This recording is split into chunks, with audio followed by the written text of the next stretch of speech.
മാറിക്കാൻ പറ്റാത്ത അവസ്ഥയാണ്. ആന്തരാ എന്റെ ഹൃദയം അവിടെ വെച്ചിട്ടല്ലേ ഞാൻ പോന്നിരിക്കുന്നത്. ഈ ഫ്രണ്ട് സോൺ എന്ന് പറഞ്ഞാൽ ഏതാണ്ട് കോമ കിടക്കുന്ന പോലെയാണ്.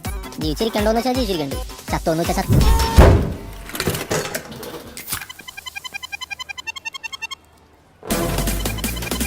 പട്ടിച്ച കള്ളിയാണ്ടിവള് ഡാടാടാ. നിന്റെ കാമുകിനെ പറ്റി ഞാൻ കുറച്ച് കുറ്റം പറയട്ടെ. അതൊന്നും നടപടിയാവൂല. നിന്റെ നെറ്റിയിൽ എഴുതി വെച്ചിട്ടുണ്ടെന്ന് എന്നെ കൊണ്ട് ഈ പരിപാടി നടക്കൂല. അങ്ങനെയാണെങ്കിൽ അത് മാരി ആദി. അയ്യോ ആദി അവളെക്കാളും പ്രായവും പക്വതയും വെൽ സെറ്റിൽഡ് ആയിട്ടുള്ള ഒരാളാണ്. IT ഫീൽഡിൽ നിന്ന ഒരാളാണ്.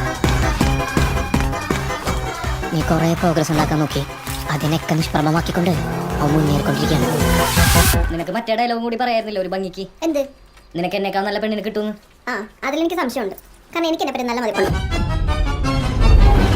നമ്മളിനി എന്ത് ചെയ്യുമല്ലേ?